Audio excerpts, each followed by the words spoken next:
Well, hello all. I plan to spend the evening sleeping rough out tonight. Why? Because it's summer, it's a beautiful warm night, and it's a clear night, so I'm hoping to look at the stars, which I love so much. So we're just going to do it very simply. I'm going to spread out this tarpaulin or ground sheet.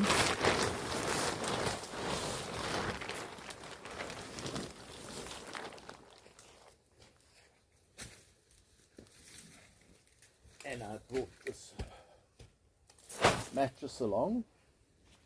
And how easy is that? There we go.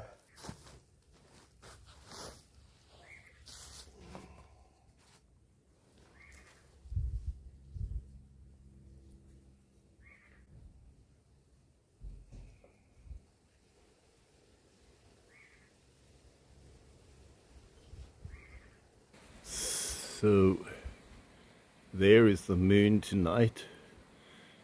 It's a waxing gibbous. Well, I'm here in my sleeping bag, about to go to sleep. It looks like a lovely evening, slight breeze, beautiful stars out. So we'll say goodnight. So this is what the evening is going to look like. Now watch, that is what I'm going to be seeing. I'm going to be seeing Jupiter, Orion's belt, Rigel, Betelgeuse, Sirius.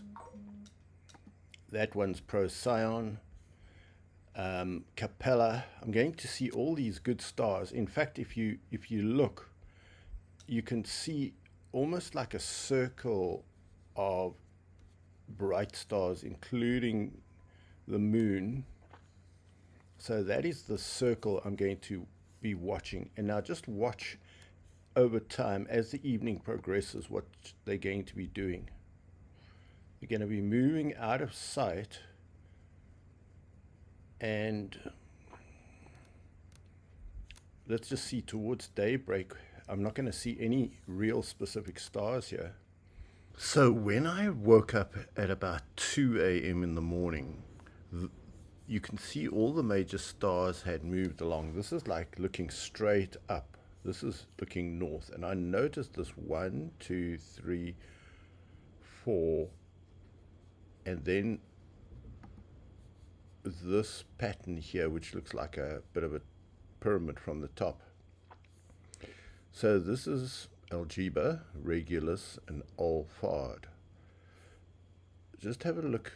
Algebra, just think of algebra, Regulus, and just think of an old fart. So you got to use your imagination to remember these names: Algebra, Regulus, Alphard. And I could see they formed like a slight curve, and then those were about the only stars of note I could see. These here were out of sight, so I was looking at this part of the sky through the canopy. Well, it's morning after a lovely sleep. I've got everything we need to make my favorite breakfast. So what we're going to do is we're going to cut this tomato into thin slices, and we're going to poach 2 eggs on top of 2 tomatoes.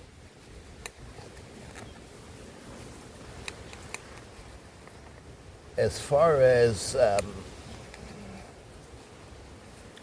one of the problems with stealth camping is what to do with the time half, and a lot of the time you can consume with just making lovely food. That's part of what you can do. And then at night you can watch the stars. And another lovely hobby that we're beginning to get interested in is bird watching.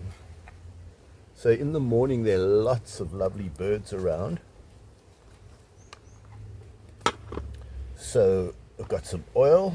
Let's just distribute the tomato like this, spread it around. Get the eggs out. And then we're going to poach the eggs on top of this tomato. The tomato will steam.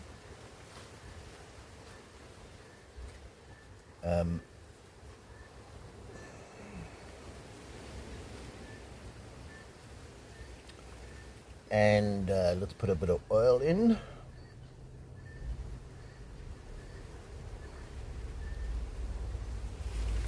bit of sunflower oil.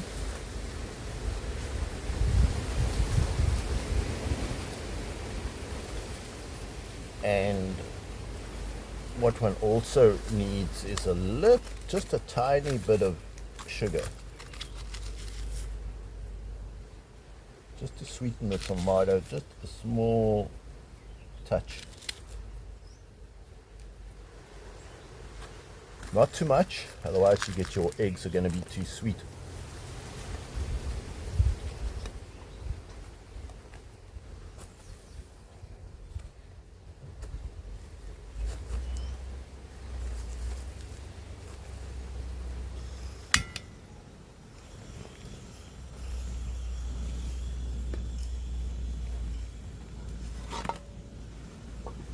Let that cook away a bit. So yesterday I tried out live streaming from a bird feeder that my brother-in-law Rob fills with sugar water every morning, and we get all these lovely birds coming in. Now I'm a bit colorblind. Well, I'm completely colorblind. So let me just be careful I don't knock this. So I can't see the bird's colors, but so I have to go more on the shape of the bird. But it's a lovely hobby. In the day there's always birds around, so you've got this delightful hobby that you can indulge in, looking at birds. And to this feeder we get these lovely sugar birds. They've got the ones with a long tail, big birds. Then we get sunbirds, smaller birds. Now the sugar birds and the sunbirds, they both have got this long beak and they normally suck nectar out of flowers. And then we get some bulbuls and a few other types of birds. I'll get the delightful Debbie to give a talk on the types of birds coming to our feeder. So I'm planning this morning to start a live bird feeder, and it's actually quite fascinating to see. Do you see how lovely those tomatoes are coming? They're going to boil a while.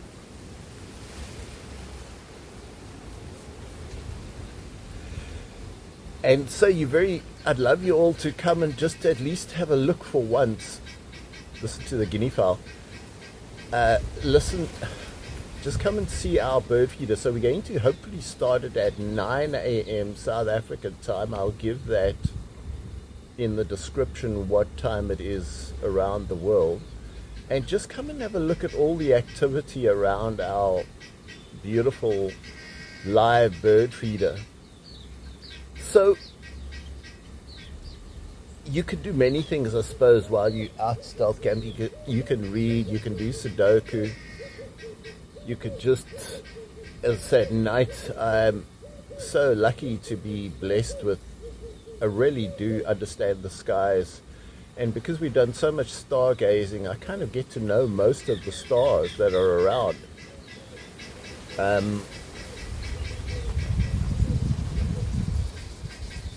So you're just going to cook these tomatoes till they start to get soft, and then we're going to put the eggs on top to poach them.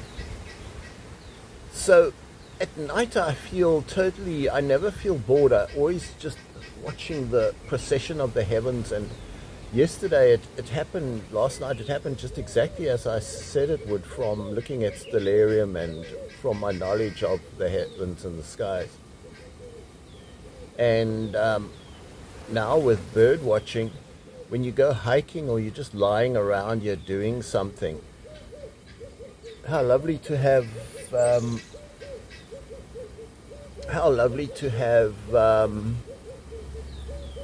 a lovely hobby like that.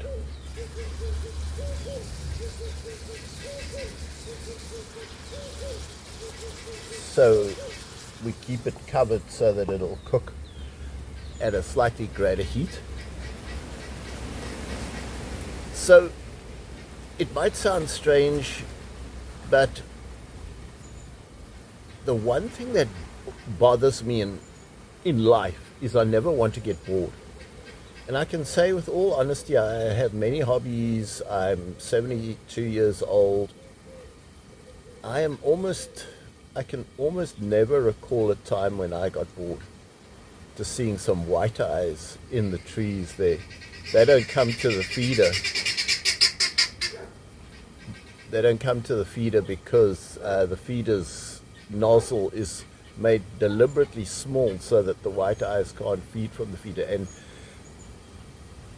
if one were to open these little nozzles, you get a whole lot of different types of birds coming to the feeder as well. We may ask Rob to open the feeder nozzles just to show you the different variety of birds we get.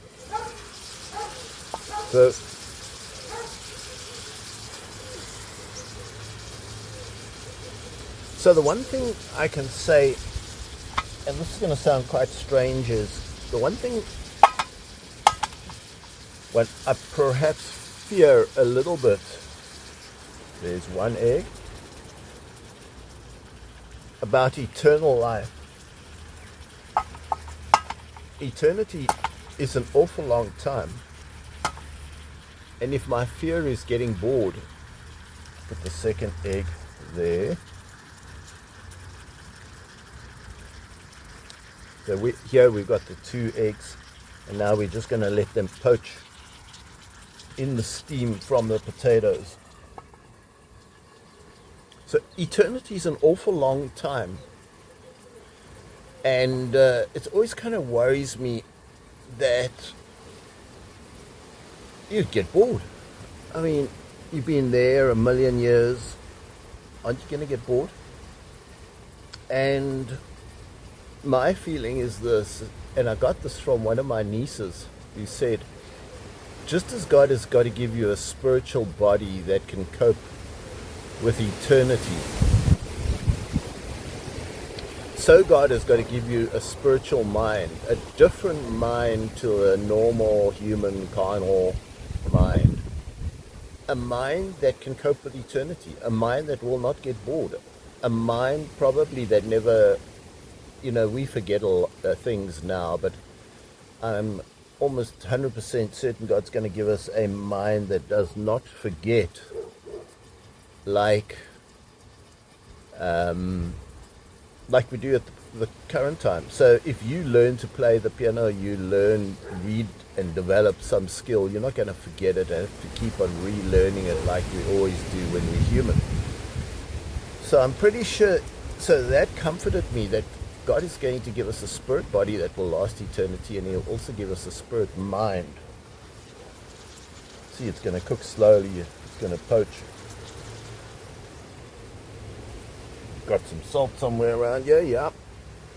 I made a video in my little salt cellar.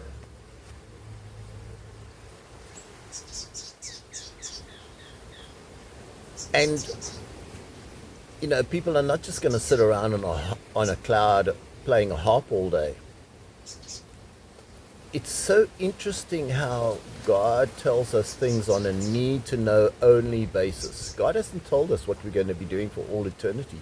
He just says there's going to be, at the end of the 1,000 years, there's going to be a new heaven and a new earth in which dwells righteousness. So with this new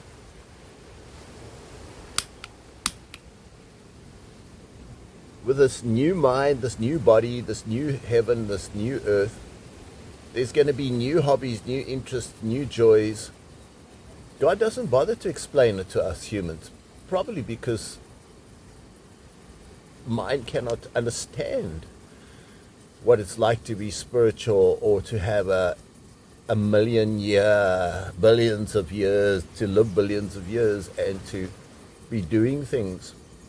So another thing is, so it's actually a matter of faith what we're going to be doing, because you can read the Bible from beginning to end. It does not say what we are going to be doing for the rest of eternity.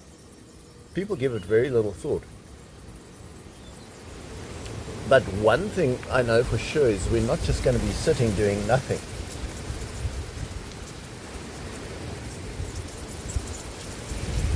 So when you see the egg completely become glazed over, at the moment it still looks white. I guess I could move this. That's got to cook completely.